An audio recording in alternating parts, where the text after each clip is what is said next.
Minha gente, eu não tenho dúvida que o que fez a multidão correr atrás de Jesus é que aquele homem era portador de uma palavra que tinha o poder de diminuir o medo.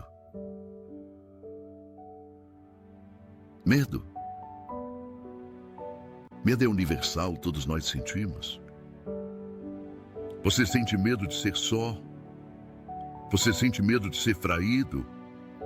Você sente medo de ser injustiçado. Você tem medo da doença.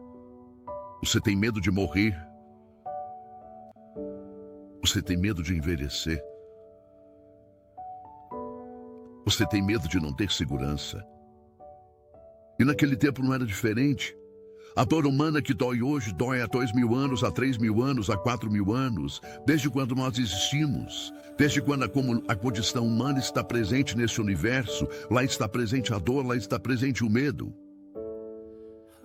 A vida não é suportável e você precisa olhar para os lados e você precisa descobrir alguém. E Jesus, quando passava pelo meio do povo, despertava justamente isso. As pessoas que ouviam Jesus sentiam na sua vida o poder de uma palavra que aliviava o peso que sentiam. Por isso ele dizia de maneira bonita: vinde a mim, todos vós que estáis cansados, com o peso dos seus fardos, que eu vos aliviarei. Vinde a mim, todos vós que estáis cansados, todos vós que carregais pesados fardos sobre os ombros, eu vos aliviarei. Como, minha gente? Jesus tinha um poder fantástico de fazer a pessoa se encorajar para a vida. Olhe para o método dos grandes apóstolos, dos grandes homens, das grandes mulheres da história cristã. Em algum momento, essas mulheres e esses homens foram olhados por Jesus. O medo começa a diminuir no momento em que nós somos olhados nos olhos. Se você está perdido no meio da multidão, o que mais lhe assusta é você não ter um olhar onde você fixar o seu. No momento do nosso medo, se a gente não tem alguém que nos ama do nosso lado, se a gente não tem um olhar para se fixar nos nossos, tudo é mais pesado, tudo é mais difícil. Você deve se recordar dos momentos em que a vida foi pesada para você. E naquele momento, na notícia daquela morte, na notícia daquela tragédia, na notícia daquela traição, daquele fracasso, o que você mais queria era alguém que você pudesse colocar os seus olhos. Eu posso muito bem dizer a você, eu te amo, mas se o meu olhar não confirma a expressão que eu estou dizendo, você não vai acreditar no que eu estou dizendo, não. E era isso que fascinava Jesus. Não era apenas a força do discurso teórico, não era apenas a força de um argumento, de um homem que tinha uma boa fala, não era.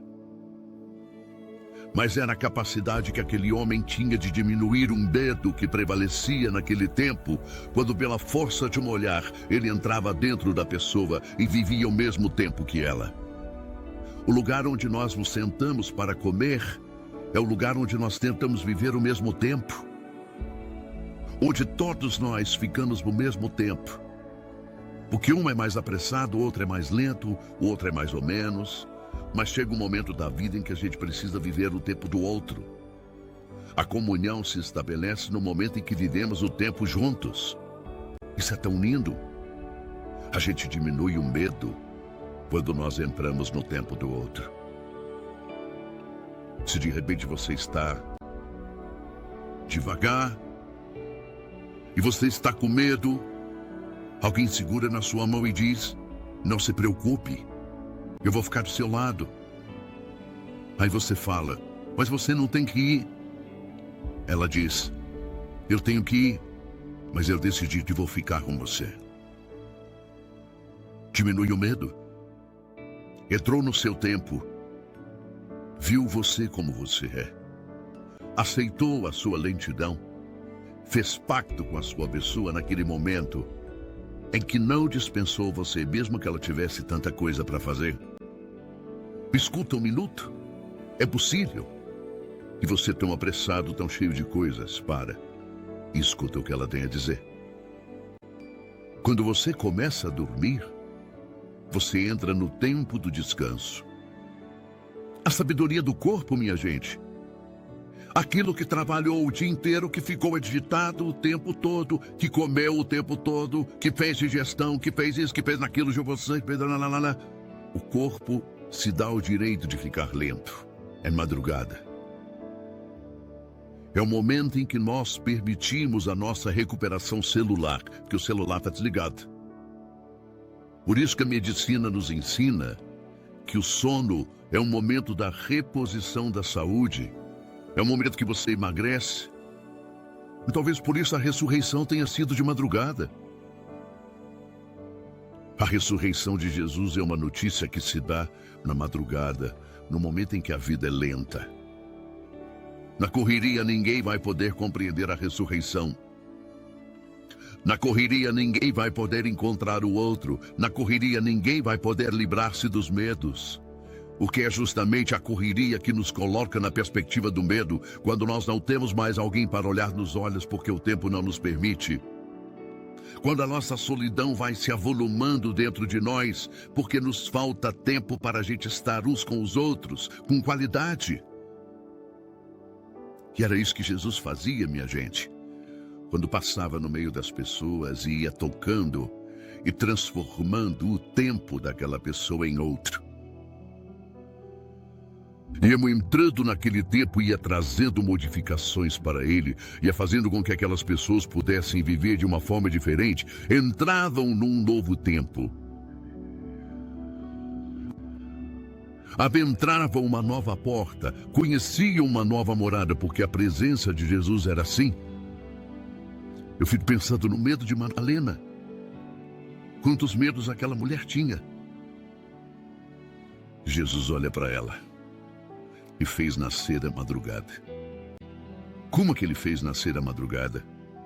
Colocando aquela mulher num outro tempo. Desacelerando o processo dos medos.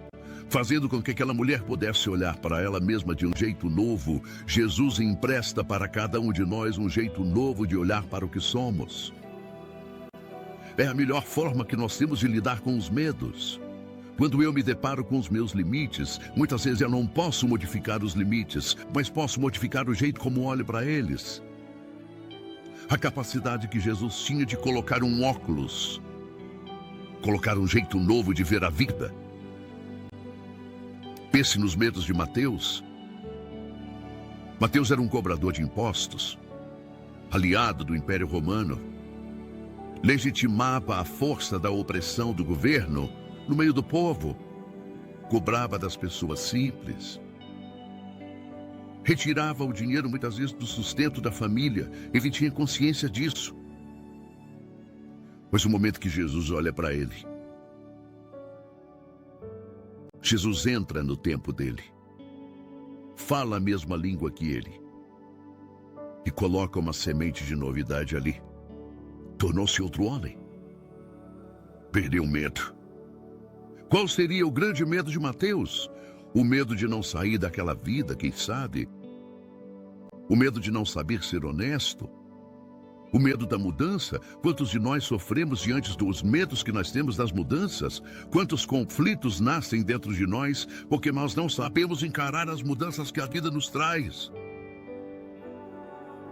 Mas você sabe por experiência própria que no momento da sua mudança, se você tem alguém segurando na sua mão, se você tem alguém olhando nos seus olhos e mudando junto com você, fica mais fácil. Quando você tem sua mãe doente e você tem uma festa para ir, você decide: mãe, eu não vou. Vai, minha filha. Não, eu quero ficar hoje com a senhora. Talvez a gente esteja perdendo um pouco isso, minha gente. Por que esses tempos modernos estão nos colocando cada vez mais egoístas? Cada vez mais centrados em nós mesmos? Vejo isso pela relação com os nossos pais.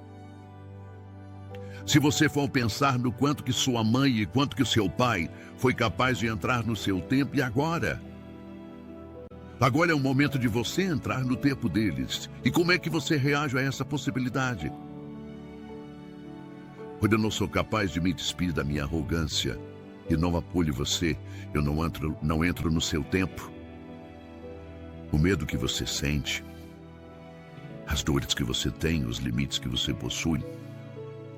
Mas eu também posso testemunhar que não foram poucas as vezes que Deus me deu a oportunidade de ter superiores e que eu entrava feliz em suas salas. E que eu não tinha medo algum porque eu sabia que Ele era capaz de entrar no meu tempo. Muitas vezes o nosso medo vai embora quando alguém diz isso pra gente.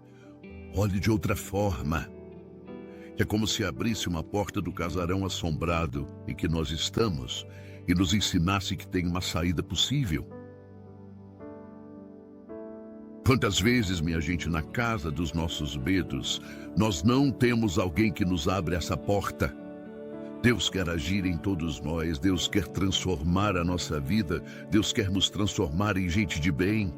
E para isso é preciso vencer os medos. A gente não alcança o sucesso da graça se a gente não vence a cadeia do medo.